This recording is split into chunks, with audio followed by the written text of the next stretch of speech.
Quantos vídeos do YouTube você já assistiu sobre BDI? Eu perdi a conta da quantidade que existe aí na internet. Todos eles falam que você precisa calcular custos indiretos, que você tem que saber a lucratividade, que você tem que saber os impostos, que você tem que incluir os custos acessórios, mas quantos deles te ensinam efetivamente como calcular? Olá pessoal, eu sou o Flávio e seja muito bem-vindo a mais esse vídeo aqui no meu canal. E esse vídeo é muito especial, eu vou te entregar o ouro da engenharia de custo. Vou te ensinar a calcular a lucratividade, vou te ensinar a calcular todos os impostos, tudo aquilo que está por trás da formação do preço de venda de uma obra, é aqui nesse vídeo que você vai aprender. E claro, no final eu tenho uma surpresa. Tem uma planilha que vai estar disponível aí para venda, para que você possa calcular tudo isso de forma muito rápida, ali em 2, 3 minutos. Mas como eu já disse em outros vídeos, eu não gosto que as pessoas apenas baixem a planilha, né? E para ser coerente com isso, eu vou te ensinar todas as fórmulas, tudo aquilo que você precisa, para se caso você não quiser adquirir, você pode fazer a sua própria planilha, tá? Então fica aqui. Mas para que esse ouro se dissemine e eu consiga continuar fazendo esses vídeos para vocês, deixa aí aquele like bem legal para mim, tá bom? Se você é novo aqui no meu canal, se inscreva e claro, compartilhe com todo mundo que você conhece para ver esse ouro que eu vou te entregar, fechou? Então bora lá para a tela do meu computador. Bom, primeira coisa que a gente deve entender são os tipos de custos que nós temos no orçamento. Então o custo direto, nós temos algumas coisas que vêm do custo direto. Então, primeiro, a mão de obra. Então, é o homem-hora contendo, né? Então, encargos sociais e trabalhistas, tá? Adicionais legais, que seria o quê? Periculosidade, insalubridade, hora extra, adicional noturno, enfim. Todo o seu EPI, ferramenta, então, tudo aquilo que ele precisa para poder trabalhar e desempenhar realmente a sua função.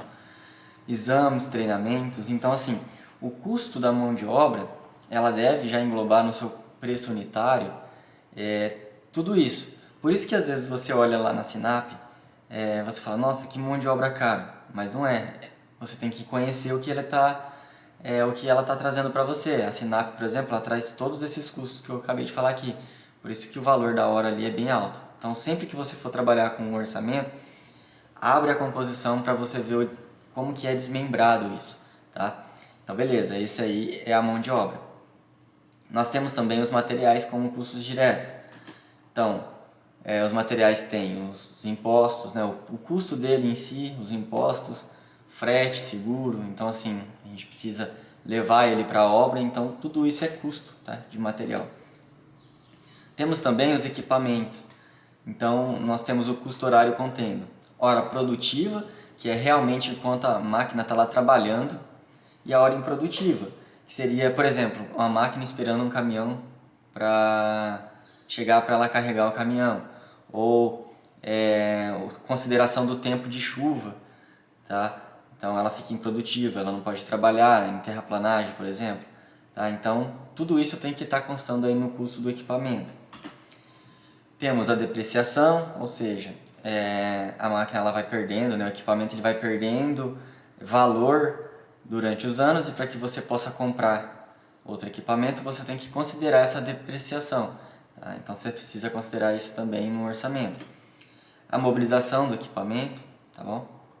Então para ele chegar até a obra, você precisa considerar isso em orçamento.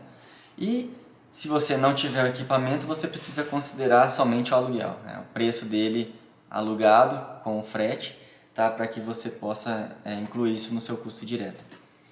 Então, também pneu, combustível, lubrificante, tudo aquilo que para que o equipamento ele possa realmente rodar, né?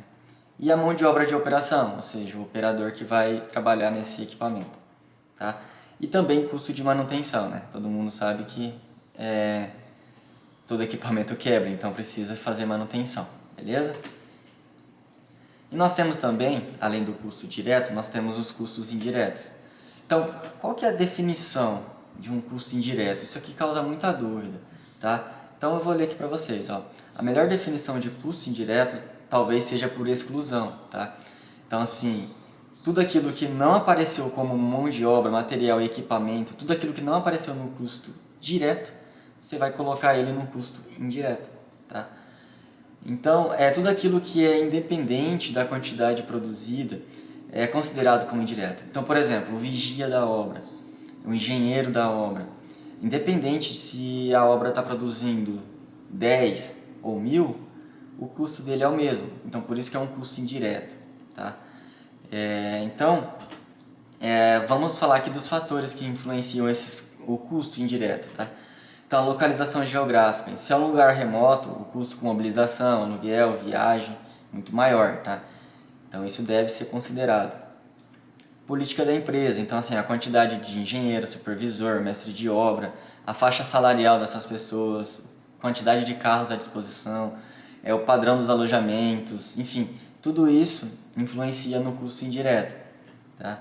Prazo.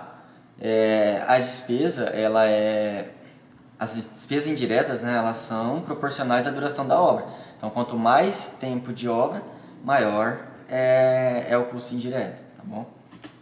E complexidade, né? Obras difíceis tendem a exigir mais supervisão, então precisa de consultoria, precisa de engenheiros mais experientes, então tudo isso influencia um custo indireto. Então, assim, como que eu defino se é um custo direto ou indireto? Então, essa é uma dúvida bastante supérflua, assim, tá? O que realmente importa é que o custo ele seja computado, tá? Então, assim, não importa onde, tá? Se você considera ele como direto, como indireto, não importa. Ele tem que ser computado para o seu orçamento ser bem feito, tá? Então, assim, quanto mais item a gente tem na planilha de composição de custo direto, menos custos indiretos, é claro. E, consequentemente, você vai entender que menor vai ser o BDI da obra, tá? Particularmente, eu prefiro considerar tudo na planilha inicial de custo direto, tá? E aí, o que sobrar realmente eu considero lá nos custos indiretos, beleza? Nós temos também, dentro dos custos indiretos, os custos acessórios, tá? O que seria isso? Primeiro, rateio da administração central, tá? Então, o rateio da administração central é uma taxa utilizada para considerar assim, nós temos o escritório que comanda a construtora. Então, esse escritório ele é um gerador de despesa e não de receita. Então, o que gera receita é que a obra precisa aportar dinheiro para que esse escritório funcione, tá? Então, esse é o custo da administração central. Para isso, eu não vou explicar nesse vídeo, pois eu já tenho um outro vídeo que fala sobre o rateio da administração central.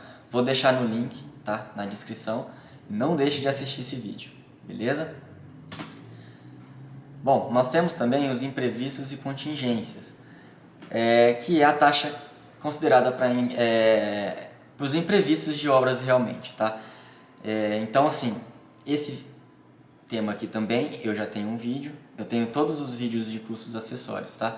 Então, esse aqui também eu vou deixar o link na descrição, não deixe de ver, tá? Para que você possa considerar os imprevistos aí da sua obra, beleza? E nós temos também o custo financeiro, que é uma taxa para recompor o poder de compra da construtora. Ou seja, a construtora ela financia a obra, porque ela paga, faz e mede e depois recebe, tá? Então, se a obra não tem sinal, não é paga antes, você deve considerar esse custo financeiro, tá? Então, mais uma vez, já tem um vídeo sobre custo financeiro, também vou deixar aqui na descrição do vídeo, beleza? Bom, vamos falar aqui agora de lucratividade, tá? É o que importa aí para as construtoras, né? Nós queremos ter lucro. Então, nós temos aqui o nível de lucratividade, tá? Então, assim, se você tem dúvida, por exemplo, de o que considerar de lucro para uma obra, tá? O que eu considero, o que é bom para a obra, qual taxa, tá? Então, vai aqui algumas dicas para você. Uma lucratividade baixa geralmente é praticada assim, ó, em situações de muita concorrência, aquelas épocas de vacas magras, ou seja, a época que tem poucas obras. Se você vê uma oportunidade de serviço extra, então assim, você vai fazer uma obra, você quer estar lá dentro daquela construção, porque você sabe que vai ter mais serviço e você lá dentro você vai ter mais oportunidade de pegar esse serviço. Tá? Então você usa uma lucratividade baixa.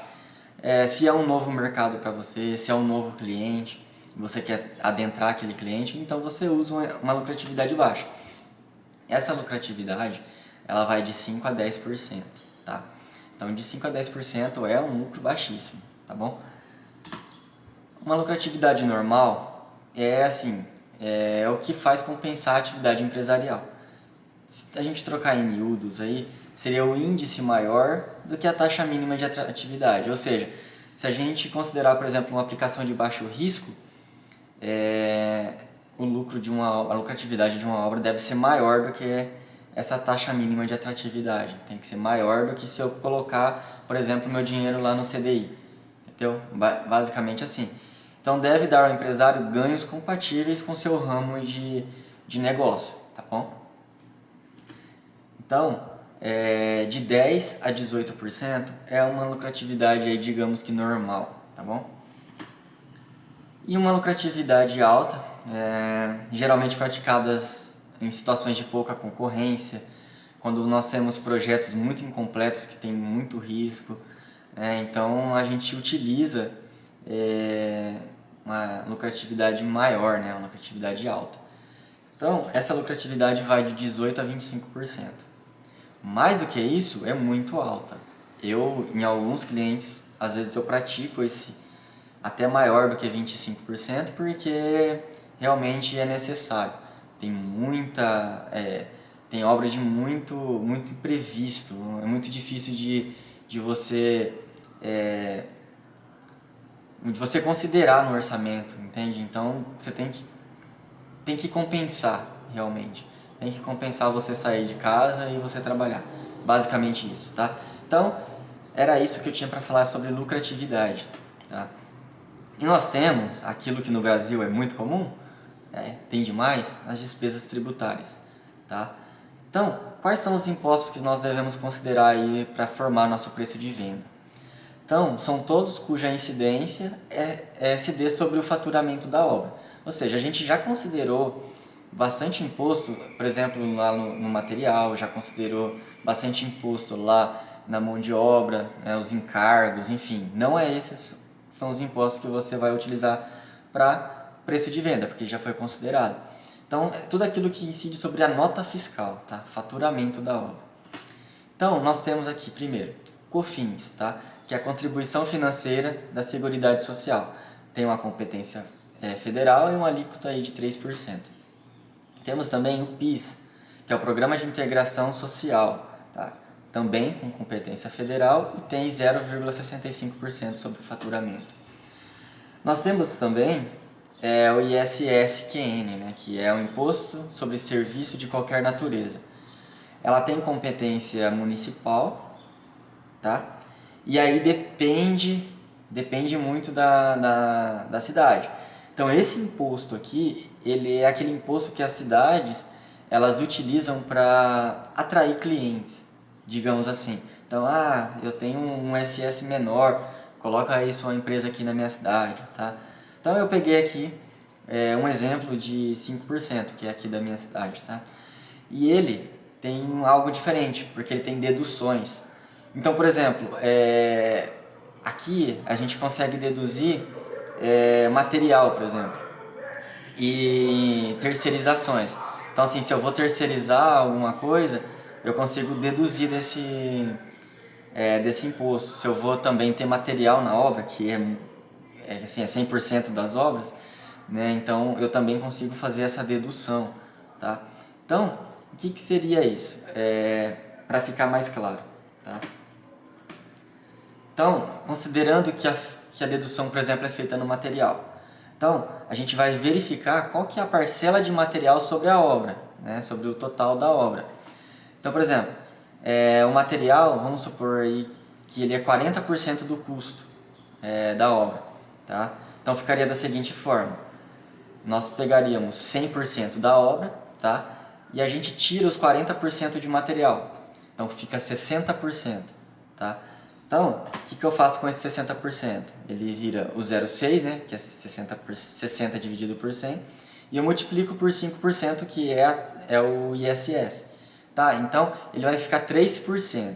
Então, o que eu vou fazer com esses 3%? Por que eu faço isso?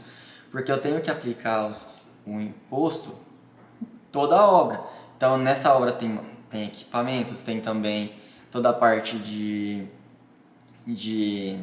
mão de obra. Então, assim, eu vou aplicar os 3% ao invés de 5%, basicamente isso. Então, não se esqueça de fazer a dedução, tá? Isso pode fazer com que você perca a obra se você não considerar, tá? Senão você vai ficar com um imposto muito alto.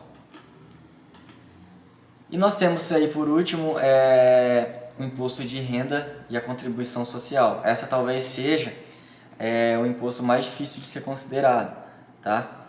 Então, vamos lá, eu vou te mostrar como é que faz. Ele também é uma competência federal e a base de cálculo depende, tá, da opção da construtora, se ela tem o lucro real ou o lucro presumido. O lucro presumido é bem fácil de calcular, o lucro real já é um pouco mais complicado. Tá? Então vamos lá, vamos para um exemplo do lucro real. Vamos considerar o imposto de renda de 25%, tá? E a contribuição social de 9%. É isso mesmo, tá? Realmente essas são as alíquotas. Então, nós precisamos converter, porque isso aqui é sobre o lucro, tá? E nós precisamos converter isso sobre o faturamento. Lembra que eu falei que é tudo que é sobre o faturamento? Então, nós precisamos fazer essa conversão. Então, basicamente, o que nós precisamos fazer? A gente vai trazer isso para um lucro operacional. Nós temos o lucro líquido e nós vamos trazer isso para um lucro operacional. Então, basicamente o lucro líquido é aquilo que realmente sobra, tá? E a gente acrescenta o valor dos impostos, tá? Então, vamos para um exemplo. Então, o lucro operacional nada mais é do que o lucro líquido, tá? Sobre 1, tá? Menos o imposto de renda, menos a contribuição social. Então, nós temos que o lucro operacional é o lucro líquido sobre 0,66. Tá? Então, um exemplo. Se uma construtora quer ter um lucro líquido de 15%, ela quer que sobe 15% da obra para ela. Tá? Qual que é o percentual que a gente tem que inserir sobre o orçamento? Então, ficaria lucro operacional, 15%, né? 15% do lucro líquido sobre 0,66. Então, fica um lucro operacional de 22,72%. Se a gente... o que seria o imposto de renda mais a contribuição? Então, assim, nós vamos pegar o 22,72, tá? Que é o lucro operacional, menos o lucro líquido, que é 15%, vai sobrar 7,72%. Esse 7,72% você vai somar a todos os outros impostos que eu já passei por aqui, tá? Para você formar todos o percentual de imposto que você vai aplicar no seu orçamento, certo? Vamos dar um exemplo aqui para o lucro presumido, é bem mais simples, tá? Então, para você se enquadrar no lucro presumido, você não pode faturar mais do que 48 milhões por ano. Então, isso aqui é quase todas as construtoras, tá? Um exemplo, pessoal, só para ficar claro, o lucro presumido, você sempre vai pagar 8%, tá? Do seu faturamento, sempre vai pagar. O lucro real, você só paga no fim do ano fiscal se você declarar lucro. Se você não tiver lucro, ou seja, se você ficar no vermelho, você paga zero, tá? De imposto de renda e contribuição social. Então, o lucro real, digamos que tem uma vantagem que se você tiver prejuízo, você pelo menos não vai pagar imposto. Mas os impostos do lucro real é bem maior, tá? Você vai perceber isso. Então, beleza. Eu tinha esquecido de falar isso para vocês. Vamos seguir. Então, se a gente considerar que a base de cálculo aí, que é estabelecido pelo governo, hoje é 8%, tá? Então, se a gente considerar isso, como é que funciona?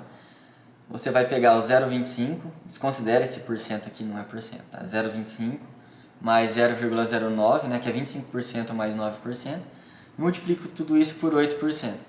nós temos então a incidência de 2,72% em cima do nosso, para a gente compor nosso preço de venda, tá? Então assim, olha a diferença. Se você tiver 15% de lucro no lucro real, você vai ter mais de 7% de imposto. E aqui você vai ter 2,72%. Então assim, se você for trabalhar com margens acima de 8%, é claro que compensa você trabalhar no lucro presumido, tá bom, pessoal? Então vamos lá. E por último nós temos aqui o nosso famoso BDI, preço de venda, né? Então vamos calcular primeiro o preço de venda. O que é isso? O preço de venda é o custo bruto, tá? Todos os custos, dividido por 1 menos o imposto mais a lucratividade, tá? Então por isso que eu ensinei você a achar todos os custos, para você não ficar perdido, toda a parte de imposto, e te dei dicas de lucratividade, tá? Então é só você juntar tudo isso para você ter seu preço de venda. Então, o custo, que é um custo direto, mais um custo indireto, mais o custo acessório, tá? Mais o lucro, né, que é a sua lucratividade, que é a que a gente conversou, mais os impostos, que é o PIS, COFINS, ISS, imposto de renda e a contribuição social.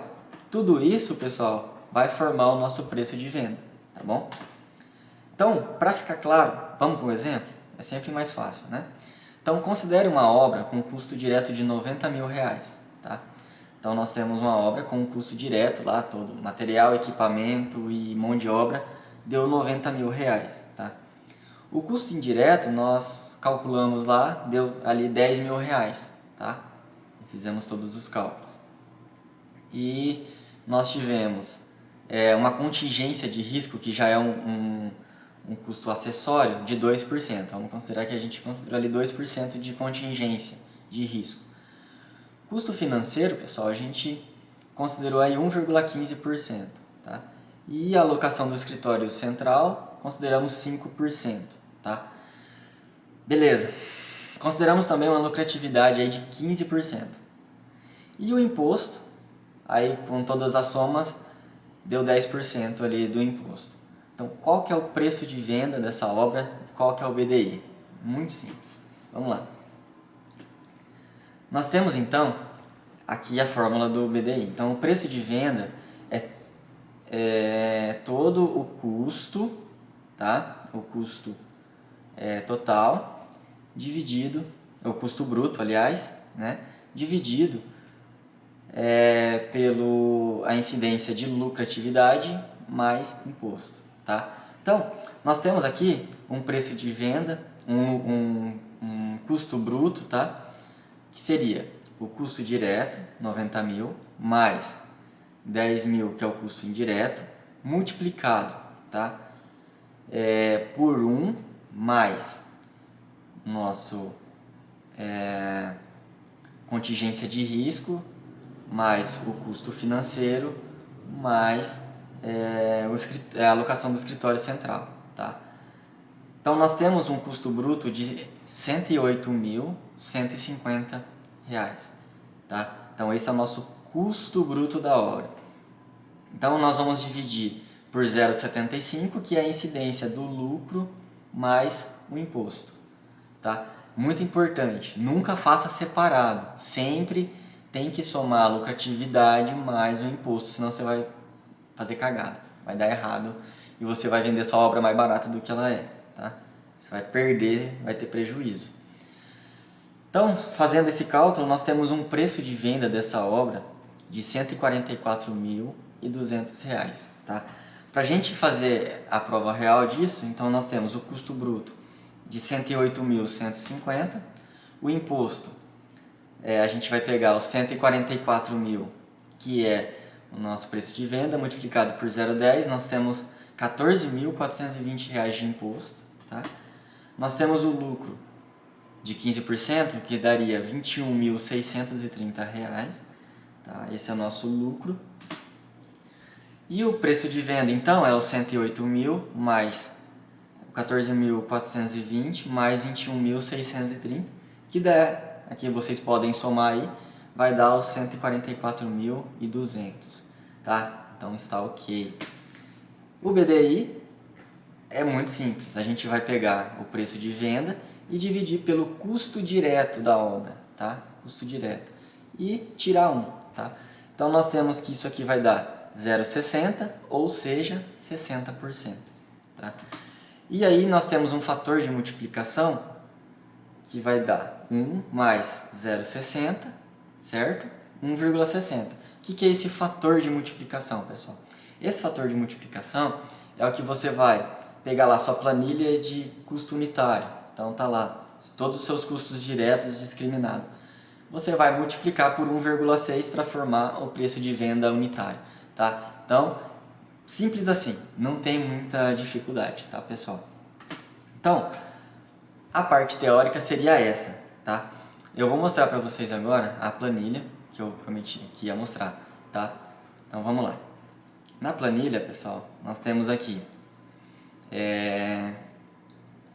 as entradas, tá? Então, o que nós vamos colocar, tá? Primeiro, a gente vai colocar o nosso custo de mão de obra, tá? Então, tudo aquilo que é valor de mão de obra, você vai colocar aqui nessa linha, tá? Vamos colocar os custos com equipamentos e os custos com materiais, tá? Então, vamos usar esse exemplo aqui, tá? Vamos supor que nós temos um custo de mão de obra aí de R$25.000, tá? Nós temos um custo de equipamento, vamos supor aqui de R$5.000, e de material, vamos colocar um custo aí de R$30.000, tá? Beleza. Então nós temos um custo direto de R$60.000, tá?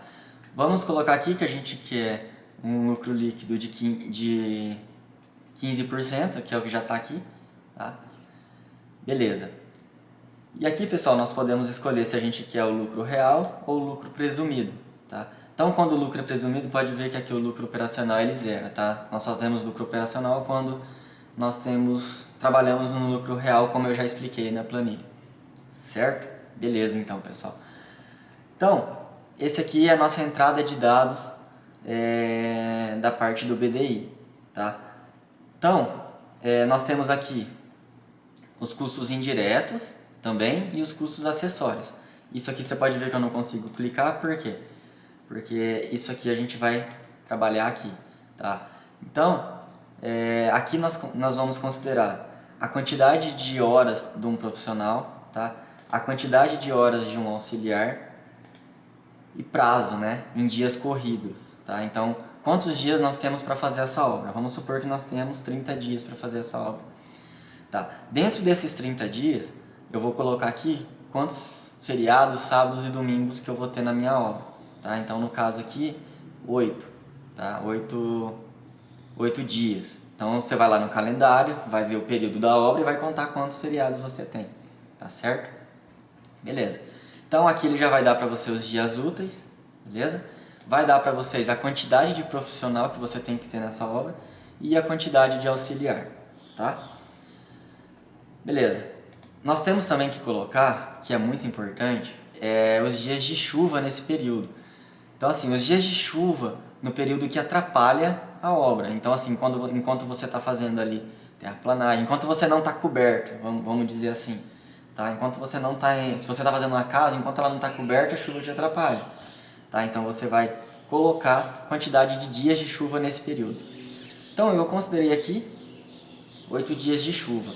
E como você tem que trabalhar, tem que entregar em 30 dias, o que isso acontece? Quando você pode trabalhar, enquanto você pode trabalhar, você tem que colocar mais gente, certo? Concorda? Então, beleza. Então, aqui nós temos a compensação do profissional considerando os dias de chuva. Então, nós precisamos de mais 211 horas de profissional para que, mesmo tendo a chuva, nos dias que você pode trabalhar, você consiga cumprir o prazo de 30 dias. Tá? Então aqui você sempre vai colocar o valor da hora. Então vamos supor que você queira colocar aqui o valor da hora, já com tudo aquilo que eu disse, todos os encargos, tudo que vai na mão de obra. Vamos supor que a mão de obra de um profissional vai custar R$ 21. R$ 21. E a do auxiliar, vamos supor que vai custar aí R$ 18, tá? Então nós temos aqui o valor de R$ 6.969 como um custo indireto, que é para suprir a chuva na sua obra, tá? O que isso quer trazer para... onde você pode procurar isso? Eu tenho um vídeo que fala sobre como considerar a chuva, tá? Então tem todos os parâmetros, quantos milímetros de chuva que você considera que começa a atrapalhar a obra, enfim. E também você pode procurar isso lá no site do DAAI, tá? Para que você possa ver os dias de chuva, beleza? Então é isso, a parte de condição climática. Então nós vamos ter o resumo das horas, que é a soma do que você trouxe lá do seu orçamento, mais o que a chuva atrapalha, tá? E aqui a compensação dos profissionais. Veja, a gente precisava de 3 profissionais. Como choveu, agora a gente vai precisar de 4, tá? E a gente tinha também a quantidade de auxiliares, era 2. Como tem a chuva, a gente vai precisar de 3. Então isso precisa ser computado, senão ou você não cumpre o prazo, ou você vai ter prejuízo. Então assim, você não quer ter prejuízo, né? Nós temos aqui a planilha de soma automática, a quantidade de café da manhã, a quantidade de almoço, a quantidade de janta. Na Sinap, ela já considera o almoço, tá? Considera a refeição do almoço. Então, se você está considerando a Sinap, você não precisaria considerar o almoço aqui. Se você vai estar alojado, você precisa dar alimentação para os seus funcionários. Então, é só você colocar aqui, por exemplo, o custo do café da manhã de R$ 10, tá? O custo da janta, vamos supor que é R$ 20, tá? Então, você vai ter aqui, como refeições, um custo de R$ 5.460, tá? Viagem para a obra, mesma coisa. Então, todo dia você tem que sair da sua sede e levar seu funcionário para a obra, certo? Então, ali um número de 44 viagens, tá? Que ele vai somar automático para você. Você vai precisar colocar apenas qual que é a distância da sua central até a obra, tá? Ou do alojamento da pessoa até a obra. Então, aqui eu coloquei 60 km, então nós temos um total de R$ 2.640. Vamos supor que eu cobro aqui, por exemplo, R$ 1 o km, tá? Então, beleza. Vamos supor que a gente tenha pedágio, tá? Então, como a gente tem 44 viagens, vamos ter 88 pedágios. Vamos supor que aí a gente pague R$ 10 no pedágio. Então, nós vamos ter um custo com transporte de viagens para a obra de 3.520, como um custo direto, tá? E nós temos também, quando as pessoas estão alojadas, uma viagem da sede para a obra. Então, vamos supor que, assim, você vai mandar, a obra tem um mês, então você vai mandar o pessoal a cada 15 dias para casa. Então, você vai ter 2 viagens, tá? Então, isso vezes 2, né? Então, aliás, isso aqui, ele vai pegar a quantidade de pessoas, ou seja, um carro cabe 5. Aqui nós temos 7, certo? Então, ele vai considerar 4 viagens. São 2 carros vezes 2, tá?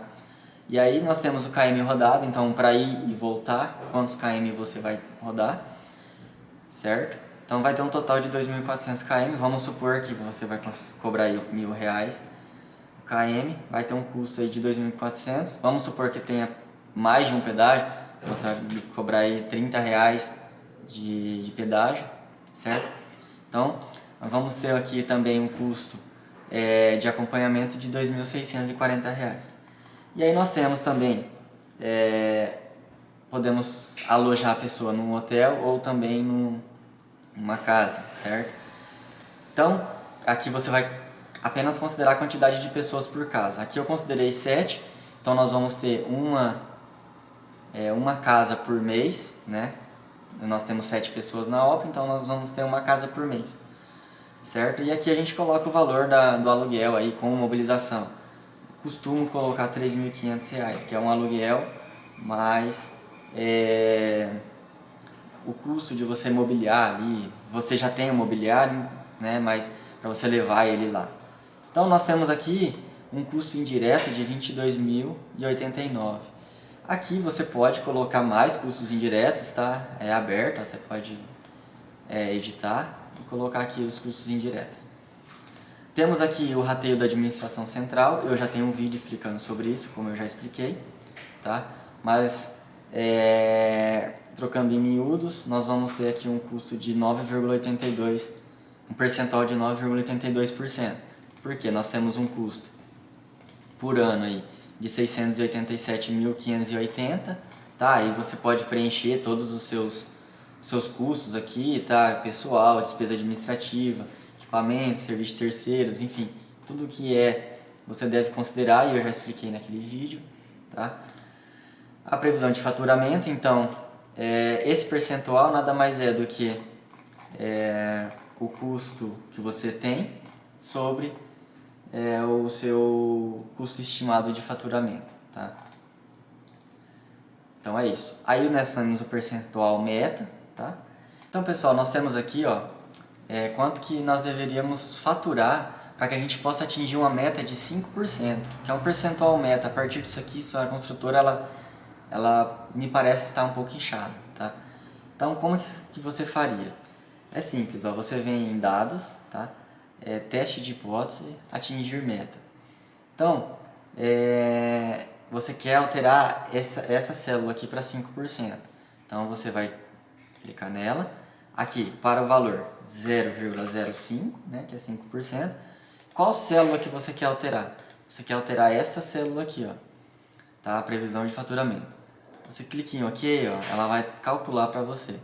Então, para você ter uma meta de 5% com esses custos que você tem, você deveria ter um faturamento aí bruto de 23.779.000, tá? Então basicamente é isso.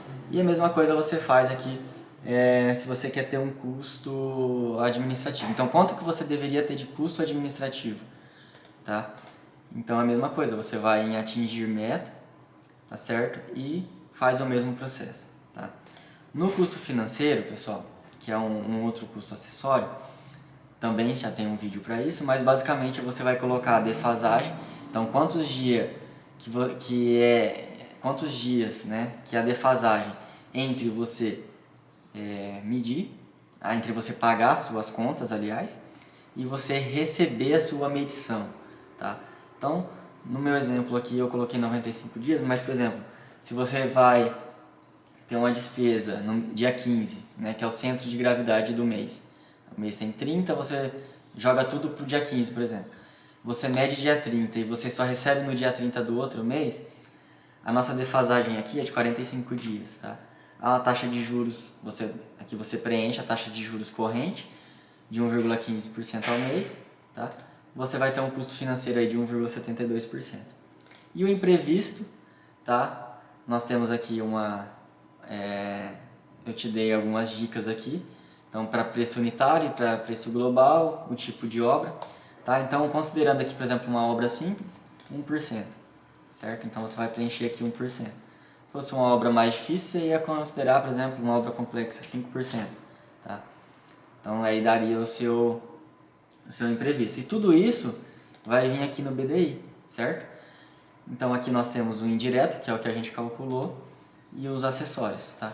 E nós vamos ter aqui o preço de venda de cada coisa. Então, preço de venda de mão de obra, preço de venda de equipamento, de materiais, de custo indireto, de custo direto, enfim, todos os preços de venda. E nós vamos ter aqui um BDI de 109%. Olha, assim, esse foi só um exemplo, né? Então, mas esse BDI de 109% com um total de orçamento aqui de 125 mil. Tá? Então essa planilha vai estar disponível aí para vocês adquirirem. Vou deixar o link aí de onde que ela vai estar disponível para vocês. E aí é só clicar e ver se vale a pena para você comprar e usar no seu dia a dia, tá bom? Mas então é isso, pessoal. É isso que eu tinha que trazer para vocês. O vídeo realmente ficou longo, mas não é simples um preço de venda. Você pode ver muitos vídeos que eu vi por aí, eles falam que o BDI, a partir do momento que a construtora começa a fazer, ela já não precisa mais calcular, ela já sabe BDI para cada tipo de obra. Isso não é verdade, não tem como você aplicar um BDI, tudo depende, tem diversos fatores que você deve considerar, porque senão você vai acabar calculando errado e vai ter problema aí com sua obra. Mas espero que você tenha gostado. Se você ainda não curtiu esse vídeo, deixa aí seu like. É um vídeo muito denso, mas de bastante informação. Se você é novo por aqui, não deixe de se inscrever e compartilhe também esse vídeo aí com as pessoas que você acha que devem assistir esse vídeo. Mas então seria isso, pessoal. Não deixe de ver os links que eu vou deixar aí de todos os vídeos que eu citei aí durante esse vídeo. Beleza? É isso aí, até a próxima.